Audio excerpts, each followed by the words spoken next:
Ready for a deep dive?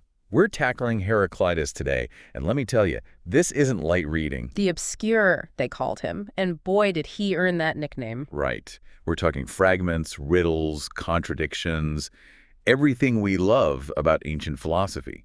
We're working with what's left of his book on nature, but even that is shrouded in mystery. It's like trying to piece together a puzzle where half the pieces are missing and the other half are on fire. Okay, that's a terrifyingly accurate way to describe it. We're talking about change, unity, the very nature of existence. Heavy stuff. Luckily, we've got you here to help us navigate this philosophical labyrinth. So why are we still trying to decipher this guy's work thousands of years later? What makes Heraclitus matter? Well, for one, he wasn't afraid to challenge the status quo. We're talking about an aristocrat born into privilege who decides to ditch it all, gave up his title, retreated from public life, and by some accounts, preferred the company of, well, let's just say he wasn't afraid of getting his hands dirty. Yeah, I've heard those stories. Didn't he have a thing for dung heaps? It wouldn't surprise me, and that's part of what makes him so fascinating. He was full of these contradictions, a misanthrope who believed in a common understanding accessible to everyone, someone who could criticize humanity one minute and then talk about universal harmony the next. Okay, so which was it?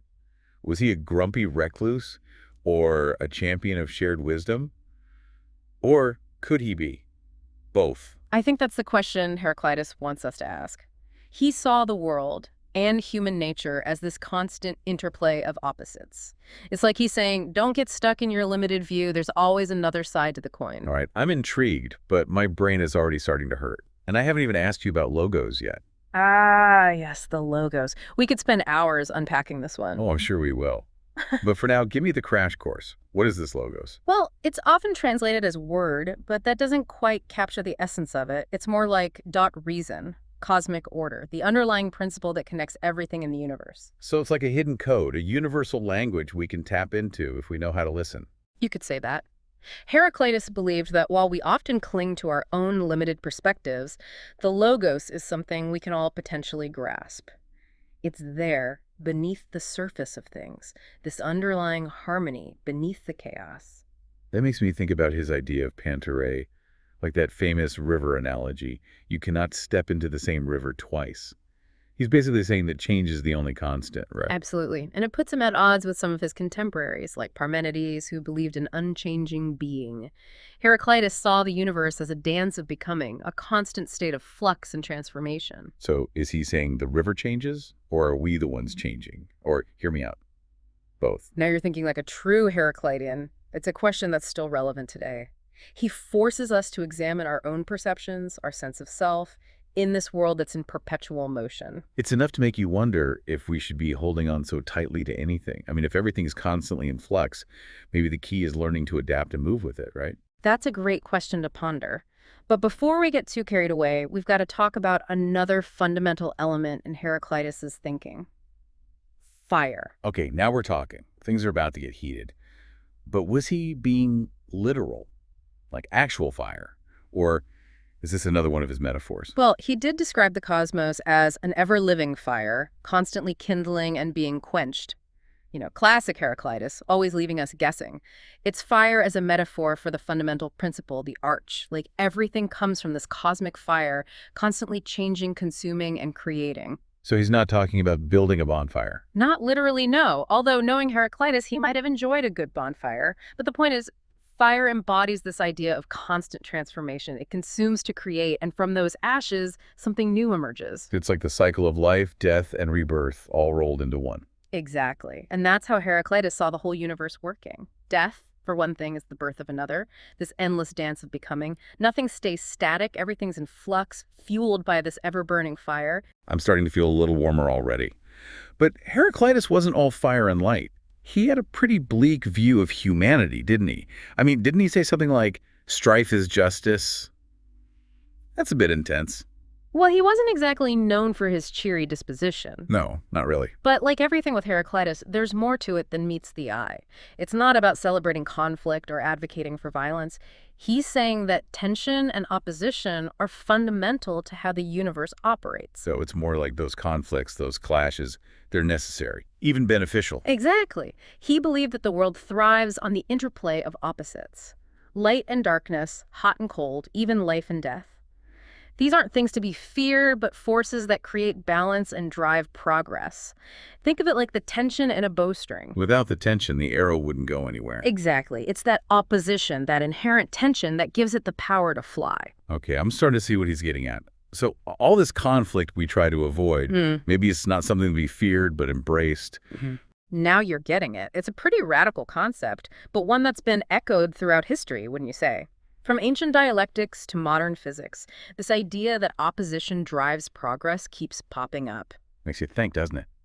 But we've talked a lot about the universe. But what about us?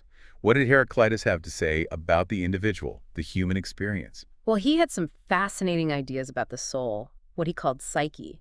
He saw it as a blend of fire and water. Fire and water, those seem like pretty opposite elements. Right. He saw the fire as representing our more noble qualities, reason and self-control, while the water symbolized our less desirable aspects, like passion and indulgence. So it's like this internal battle we're all fighting, trying to keep those fiery impulses in check. Exactly. And Heraclitus believed that by striving for understanding, by practicing self-discipline, we could purify our souls, like refining gold in a fire, burning away the impurities. But give in to those watery impulses. It's like muddying the waters, making it harder to see clearly. And wasn't there a story about Heraclitus inviting some folks into his kitchen to illustrate this very point? You're thinking about the story where his visitors were hesitant to enter his messy kitchen. He says, "Don't worry, divinities are present even here." Even amongst the dirty dishes, he's saying. It's classic Heraclitus, finding the profound in the everyday. Love it. But didn't he have another analogy for the soul? Something about a spider in a web? He did. He compared the soul to a spider in its web. Okay, that's a new one. How does that work? Well, just like a spider is intimately connected to its web, Heraclitus saw the soul as interwoven with the body and the world around us. Our experiences, relationships, thoughts, they're all threads in the intricate web of the soul. So it's not just this static thing, the soul. Not at all. It's dynamic, constantly evolving as we move through life, spinning new threads, making new connections. And through this web, through the soul, we can start to grasp the logos. Exactly. It's what allows us to perceive the interconnectedness of it all. And for Heraclitus, that was essential. So the soul is shaped by our experiences. And it's also what allows us to connect with this deeper cosmic order. It's both a product and a tool of our engagement with the world. That's a great way to put it. And this understanding of the soul, with all its potential for wisdom and folly, resonated deeply with thinkers who came after him. And speaking of those who came after him, for a guy known as the Obscure, Heraclitus has had a surprisingly significant impact. I mean, his ideas have echoed through history for centuries. It's wild to think about it, right? Plato, the Stoics, even today, we're still wrestling with these fragments, trying to make sense of them. What is it about his writing that's so captivating? It's like he's giving us these little glimpses into these really profound ideas, but he doesn't spell it out for you. It's almost like he's challenging us to figure it out for ourselves, you know? Yeah, it's not exactly philosophy for dummies. Not at all. But there's something about that challenge, that invitation to think deeply about existence that really connected with people. So, even though he's called the Obscure, he sparked something in those who read him. It's like they caught a glimpse of something important, something worth pursuing. Absolutely. And that's a testament to the power of his ideas. All right, so we've talked about change, we've talked about the soul, and of course we've danced around this idea of the logos, this underlying principle, this cosmic order. I feel like we're getting closer to a definition, but I'll be honest, I'm still a little fuzzy on what it actually is. Well, that's the million-dollar question with Heraclitus, isn't it? He says it's common to all, but that most of us live as if we have our own private understanding. So it's like this universal truth is right there, but we're too busy looking at our own little slices of reality to see it. He's not just talking about, like, knowledge or information. It's a deep understanding of how everything works. This dance of opposites, the constant change, all guided by the logos. I'm getting a sense that this logos isn't just some abstract concept. If we could tap into it, it would fundamentally change how we see ourselves in the world, maybe even how we live our lives. Right. That's the question Heraclitus wants us to wrestle with. He doesn't give us easy answers. But living a wise and fulfilling life, I think he'd say it begins with aligning ourselves with this universal reason. So it's a lifelong journey then, trying to understand and align ourselves with the logos. It's an ongoing process. Seeking, questioning, refining our understanding. That's how we get closer. Classic Heraclitus, always leaving us with more questions. But I have to say, This deep dive has been incredible. He might be the obscure, but his ideas really shine a light on some deep truths about the universe and ourselves. And like the ever-living fire that he talked about, his thinking still has this incredible power to ignite our curiosity, you know? Absolutely. It's like he's still challenging us, even after all these centuries. Well, On that note, I think it's time to let our listeners ponder these questions for themselves. So until next time, keep those philosophical flames burning, everyone.